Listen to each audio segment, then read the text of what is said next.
Arab Saudi memiliki ambisi besar dalam mengembangkan sektor pariwisatanya. Sejak tahun 2019, Arab Saudi telah menargetkan investasi hingga 20 miliar dolar Amerika Serikat atau sekitar 286 triliun rupiah demi membangun kawasan pariwisata global.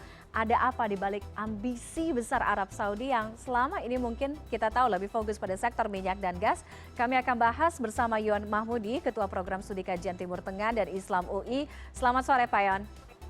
Selamat sore. Ya. Baik, Pak Yon, kita tahu bahwa selama ini Arab Saudi lebih fokus pada sektor minyak, gas, tapi beberapa tahun belakangan, fokusnya agak sedikit berubah di sektor pariwisata. Apa yang membuat Arab Saudi begitu ambisius, begitu gencar mengembangkan sektor pariwisatanya?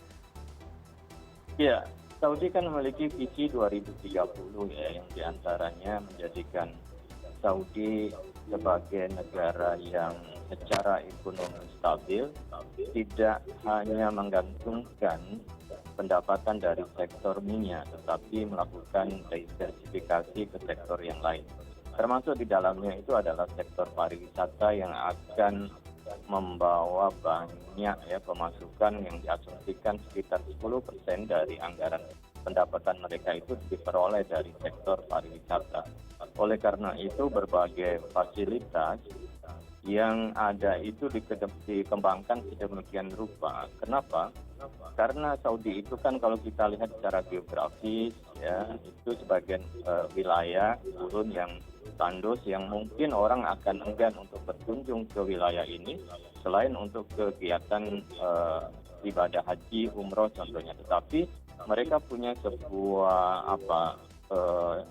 cita-cita ya untuk menambah kunjungan wisata itu hampir 100 juta per tahun. Berarti kan mereka harus menyediakan fasilitas yang lebih, yang membuat penduduk dunia itu mau singgah dan merasa nyaman ya di Arab Saudi. Oleh karena itu terjadi perubahan yang besar-besaran di dalam menyongsong era 2030 itu, termasuk memperkuat sektor pariwisata ini. Oke, Pak Yon, Anda melihat siapa yang disasar oleh Arab Saudi? Karena kan setiap sektor pariwisata di setiap negara pasti punya marketnya masing-masing. Tapi ketika kita melihat bagaimana kegencaran Arab Saudi mengembangkan sektor pariwisatanya, apakah yang menjadi sasaran atau market pariwisatanya adalah turis China yang mungkin selama ini sebagai market terbesar lah pariwisata dunia? Ya, jadi selama ini kan ada sebuah market tradisional, yaitu kunjungan umroh dan haji. Betul. Itu sekitar 30% dari rencana mereka, sehingga mereka harus meningkatkan 70% lagi. Dari mana itu didapatkan? Saya kira itu didapatkan dari negara-negara yang non tradisional itu ya, bukan dari dunia Islam. Baik itu dari Barat, Amerika, Eropa, termasuk juga dari Asia, yang di dalamnya adalah Cina yang memiliki kebiasaan ya untuk melakukan kunjungan di wilayah-wilayah di negara-negara yang cukup tinggi. Saya kira kemudian Cina dengan penduduk terbesar juga menjadi salah satu target agar kemudian Saudi menjadi magnet ya bagi pelancong-pelancong dari Cina untuk bisa menikmati fasilitas liburan yang memang berbeda dan tidak dijumpai di negara-negara lain. Nah, ini saya kira juga menjadi salah satu proyek ya sasaran pelancong yang memang memungkinkan untuk berkunjung ke Arab Saudi. Oke, apa impact-nya yang Anda lihat dengan sentuhan modernisasi dan juga sekularisasi? Karena kalau tadi Pak Yon sebutkan 70% targetnya sasarannya adalah market yang di luar negara muslim, artinya non-muslim. Sehingga kita tahu sentuhan-sentuhan modernisasi dan juga sekularisasi ini kan sedikit banyak berbenturan dengan kultur sosial budaya yang selama ini melekat begitu pada Arab Saudi sendiri. Ya, otomatis bahwa kesan Saudi yang dulunya dikenal sebagai negara konservatif itu akan berubah. Tatanan sosial budaya dan peranata, aturan-aturan yang berlaku itu juga akan mengalami perubahan.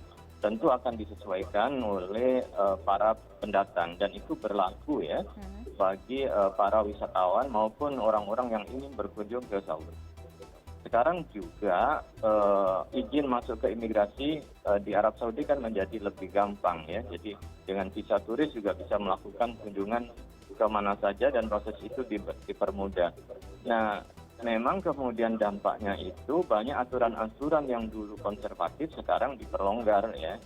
Aturan penginapan yang tidak lagi mensyaratkan adanya bukti suami dan istri ya, selama kemudian mereka bisa membayar. Apalagi kan Saudi juga membangun hotel-hotel mewah dan jumlahnya sangat fantastis, hampir mencapai 1 juta kamar yang disiapkan dan juga bangunan properti yang itu memang digunakan untuk menyambut ya para pelancong atau kemudian orang-orang dari luar untuk kemudian bisa secara nyaman dilayani di Saudi dan akan mengeluarkan atau memberikan dampak ekonomi yang kuat bagi Arab Saudi.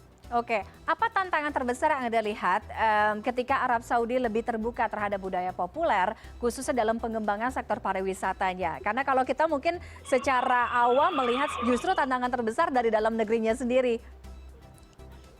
Iya, saya kira tantangan memang dari dalam ya. Ini kan sebuah perubahan yang drastis ya. Dari aspek ini mungkin cepat dan sangat besar dan masif. Maka tentu perlu dipikirkan ya respon-respon yang mungkin akan muncul dari masyarakat di dalam. Oleh karena itu secara politik Arab Saudi kan sangat firm ya, bahwa siapapun yang kemudian menentang atau tidak setuju atas program Arab Saudi demi untuk mempertahankan masa depannya dan kebaikan Arab Saudi, maka biasanya ada semacam tindakan ya, kebijakan yang sangat keras sehingga tidak ada toleransi bagi warga negara untuk tidak bersetuju dengan kebijakan pemerintah dan kerajaan. Ini saya kira kemudian dampak yang akan terjadi dan sejauh mana kemudian Arab Saudi bisa mengelola kondisi internalnya guna mewujudkan cita-cita visi 2030. Oke, yang pasti kita melihat bagaimana keseriusan Arab Saudi untuk lebih modern, lebih terbuka terhadap budaya populer. Pelan-pelan kita akan melihat bagaimana perubahan wajah dari Arab Saudi sampai dengan targetnya 2030 itu tadi ya. Terima kasih Pak Yo Mahmudi sudah bergabung dengan CNN Indonesia Connected pada sore hari ini. Selamat sore. Oke, selamat sore.